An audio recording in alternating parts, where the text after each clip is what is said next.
of restitution. Restitution is needed. If parents can come out to say, okay, first and foremost, I did this, I shouldn't have. But a lot of times parents don't get to that point where they own up because they don't know any better. That's a very if you're looking at it from the parental perspective, it is it is not cultural for parents to admit that. I'm sure you know that. Cultural. I'd like to say something about that. You just ended that with because a lot of times they don't know any better. So what I'll say is, yes, they don't know any better because really, if you knew, you wouldn't be doing this, right? If you really, really knew better that this is the effect of what you're doing, you wouldn't be doing. However, I would say again that there is no way that you have a child and you're having this kind of situation where you and your child are now separated or you're not getting along, that you would, even if you feel that you didn't do anything, right? Hear every word that I'm saying, even if you feel that you didn't do anything because this is the way that you see life. If you were normal, what you would do as a parent would be to call your child and say, yes, I am not happy with our relationship. I understand that you believe that I wronged you. And for that, I am sorry. Do you understand? I think I want to, so I even want to if take an exception. no. I want to take an exception to that. Okay, tell me, what do you mean? Okay. Now, based on what you've just said, do you know that so many parents will have tried to call their children and like, okay, the reason why I call you is that, okay, let's resolve this. In the process of resolving it, creating another problem. Do you understand that? Have you not seen it? Yeah, it happens in conflict management. You are trying to solve a conflict, to resolve a conflict. In the process of, which is sincere mind.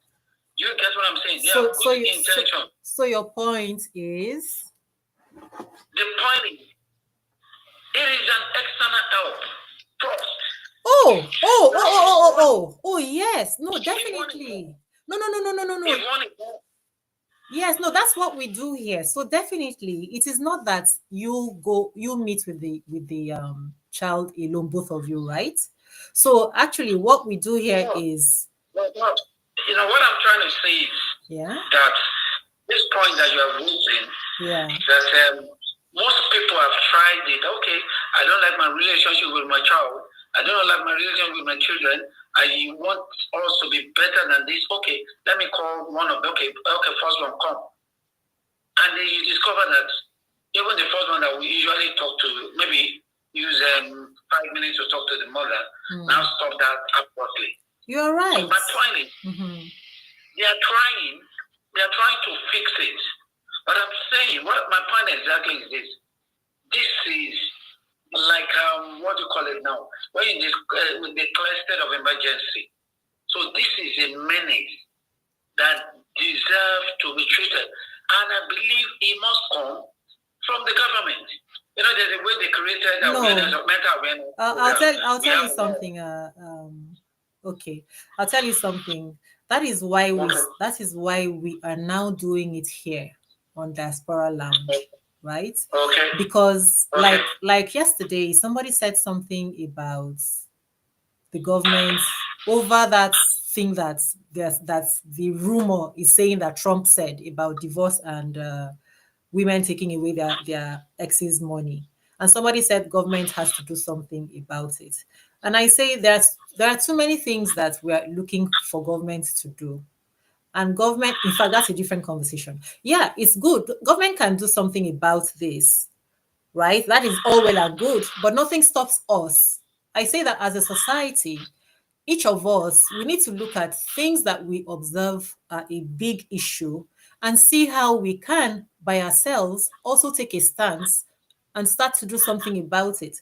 While we are doing something about it, yes, because if we're waiting for government, and we also know that a lot of the times that the people in government are not there to care about the welfare of the society. Because the weaker the society is, the easier it is to control the society. So we have to get ourselves out of the fantasy. Noted. Yeah. Okay, so for anyone who is watching, so we have created that intervention platform so that when we have estrangements in the family for parents and children, and even between siblings, because this happens a lot, much more than we would like it. If somebody is seeking a union to Okay. to balance things out, Hello. In yes, absence of a change in our society, how do we resolve this problem? That's just my point. there are two different things here we're talking about, right? Yeah. What we're just talking about now is two different things. One of them is reuniting people. However, reuniting people is doesn't make any sense if the parties involved have not processed what happened. And then the Okay. counseling part comes in, because there's no point. Okay. Otherwise, when we talk about reuniting, that's why my next question was going to be uh, about forgiveness, because a lot of people talk about reconciliation and forgiveness. Maybe we should handle that and then I'll come back to this. People seem to feel it's a good idea to pressure victims of parental wounds with forgiveness. People are always pressuring, forgive, because if you don't forgive this, if you don't forgive that will happen. This is a. Do you want to speak on that quickly, Mr. Shaye? Are you referring that to me? Yes. Do you want to speak on that Yes. forgiveness part? All right. My take on forgiveness is too simple. You see, when we talk about forgiveness, it's important that for us to know that when you use the word forgiveness, the advantage of it is basically on the victim.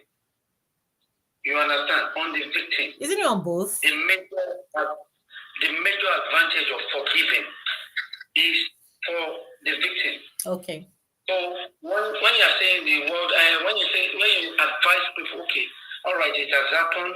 All right, what do we do now? Okay, all right, okay. After hearing your side of the story, okay. What do you want to do? And the person ranting and explaining the situation. Okay, fine. For you to feel better mentally, health-wise, spiritually, physically. I mean, in all wise of life, you need that to get it right. I can tell you that I can beat my chest to hear that some ailments in the body have been linked to, because it has effect on your mood.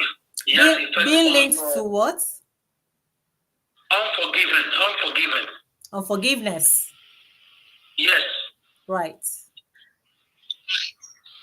Okay, Faith.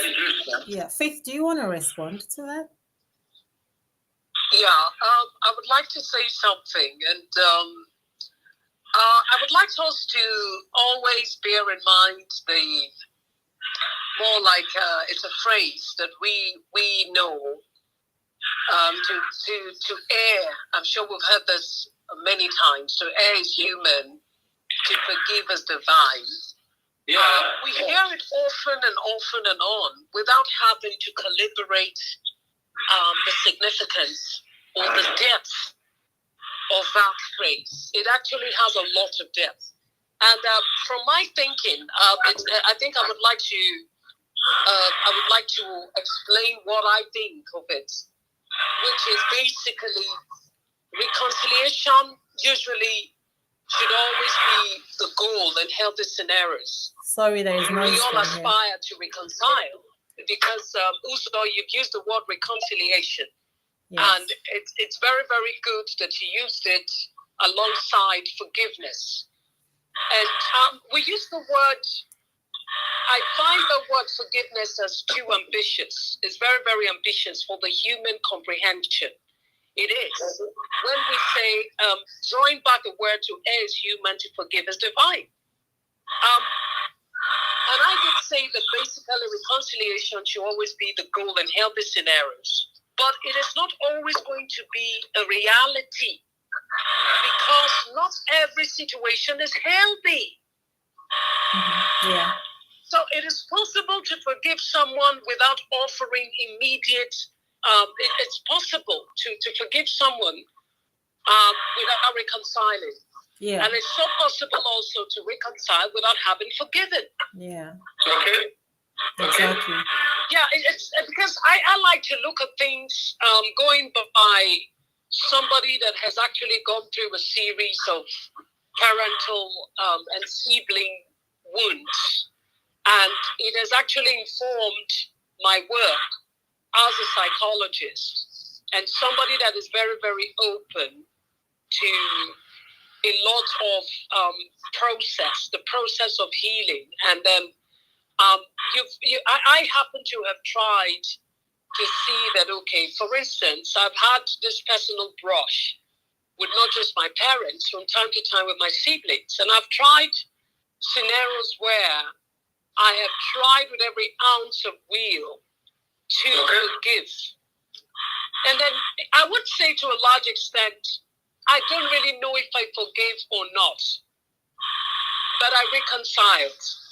The reconciliation is something that we very often do, which is I fall out with Shea or I fall out with Uzo, and I see the need for us to see each other tomorrow and greet.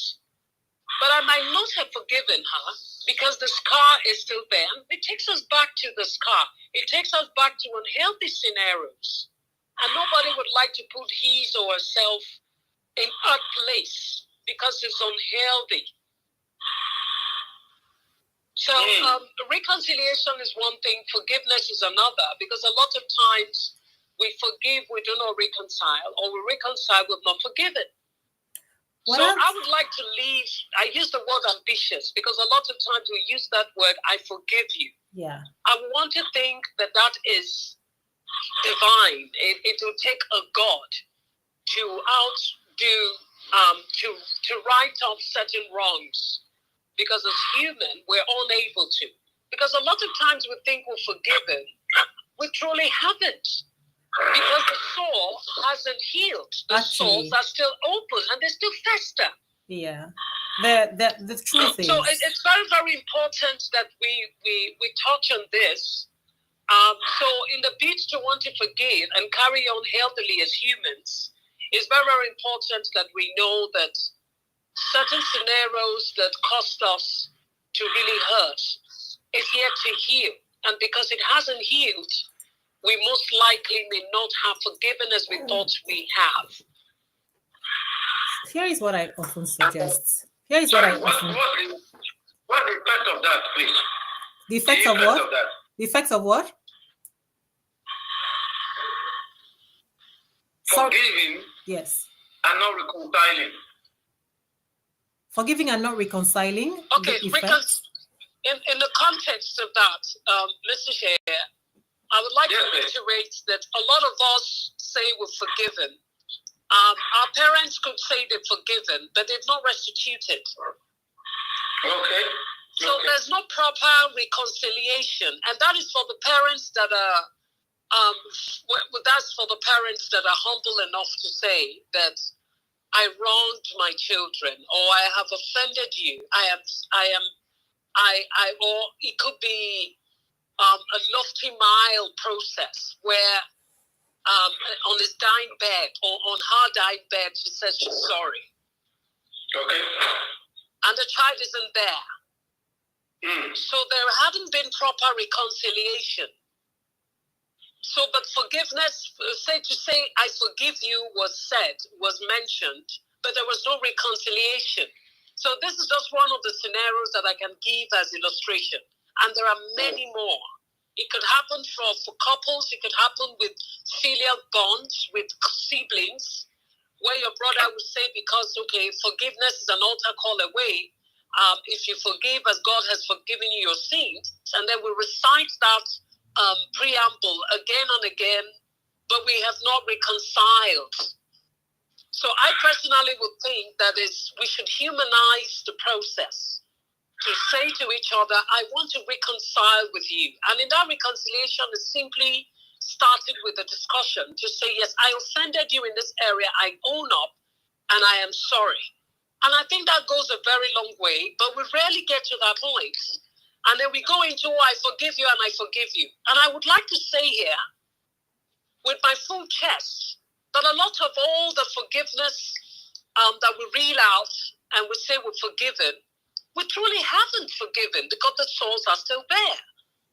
So, but it will actually make sense if I came to you and I have that verbal discussion with you to say, this is what I did, intentionally or not, and how it affected you, the implications, the consequences. I am deeply sorry. You would not say you would not tell me that you're sorry, and then the heart you break a glass. It doesn't fix the glass. I'm sorry doesn't fix it, doesn't mend it. So sometimes I would say to someone, if you break a glass in my house, it would be nice that you replace it. And then you tell me you're sorry. So I don't have to look at that glass and see the crack for all it is. Because each time I see the crack, I'm always reminded that you broke the glass. So I personally would want to break something in your house, break it, and I would look forward to replacing it or get rid of it so you don't have to see it and be reminded that once upon a time, that glass was not in that state. So I'm just trying to draw lots of illustration for us to see the thin line between reconciliation and forgiveness. They go together. You cannot say to me that you've forgiven, or I can't say that I've forgiven you and there's no reconciliation.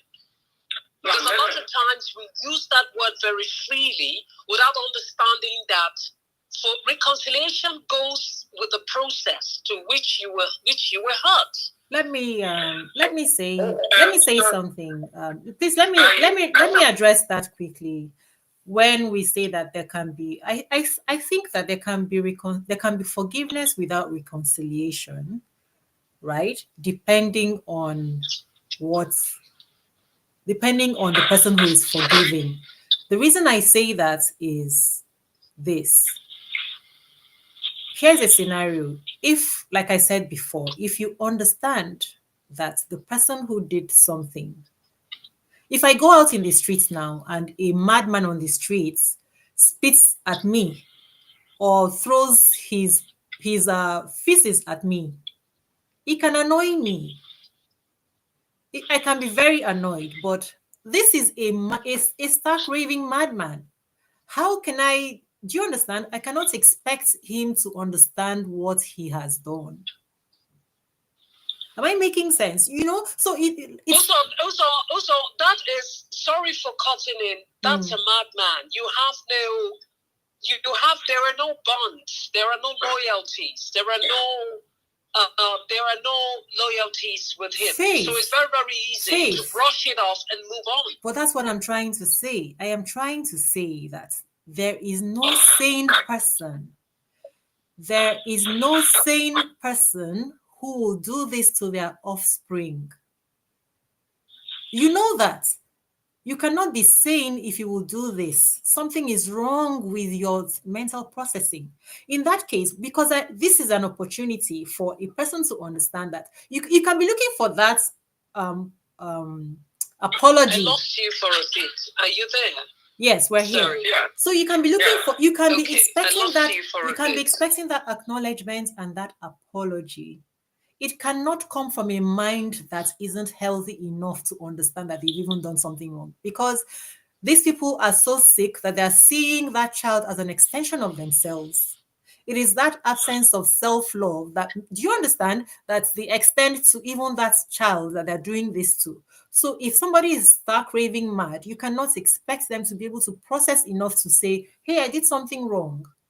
They're going to be sitting on that high horse and feeling, do you understand? Okay. So this is, yeah.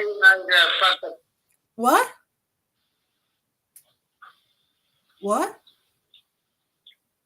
You know, because I'd like for people to not be stuck in that place where they're expecting something that isn't ever going to happen. Because the person that they cannot give what they don't have. You understand what I'm saying? They don't have enough. That means you're towing the line of my. No, I'm not. I'm not towing the line because you are suggesting that. Yeah. No, when I say when you're forgiving, you are doing more good to yourself than your friends. Of course, I agree with that because the truth is these things they cause ailments, they cause releases of toxins in the body. When you have pain and bitterness in your mind, which is why the person, the victim, needs to find a release, and that comes from an intervention with a conversation, either with those people or with counseling or with therapy, right? That's why I said so. There's a process. So really, I would like for people to stop telling people forgive, because the person that you're telling to forgive will not have any proper forgiveness unless they have gone through the process of either having a conversation with that person or with someone else and have come to an understanding of what has happened. So nobody should be talking about forgive, forgive, forgive. You can't do that because, as Faith said, that there is that bond. It is not just anybody that has done something that has wronged you. It is the person who should never have been in that position of wronging you. However, because we have the psychiatric hospitals filled with people who are sick in the head, we have to also understand that even parents can be sick. Those people in those psychiatric hospitals, some of them are people's parents. So just because a person's parent is not the type that was held in a straight jacket or was not with nakedness on the streets, does not mean that they are not also insane. Because we have professors, we have doctors, we have engineers, we have people who are sick, they are insane, but you cannot tell. So understand that if you're waiting for your sibling or your parents to apologize, you will never get it from a sick mind. Then you'll become a prisoner. Are you going to make yourself a prisoner forever? And those things will release toxic poisons into the system. Do you know that as a Christian, where I believe that I'm a Christian and I believe in the tenets, the golden rules of forgiveness. And forgiveness should be given by the golden rules that states that one should always be willing to forgive, even at repeated offenses. We understand that as a golden rule, and then we know the health implications to forgive or not to forgive. From the beginning of this discussion, I think it was Mr. Shayer also, or you, that talked about the implications of having to hold on to unforgiveness and the resultant effect. But I would like to say that we all look forward to forgiving. We all want to forgive. All right? We are generous and benevolent enough to want to forgive. But then there's something called partial forgiveness when, especially, you know that you're returning to the same scenario, unhealthy scenario. I would like to forgive, but walk away from unhealthy scenarios, unhealthy platforms, unhealthy environments where, having forgiven, I still come back to that space. So it's almost very, very easy to contextualize forgiveness because the Bible says forgive. Because the golden rule as Christians or as religious people, we need to forgive.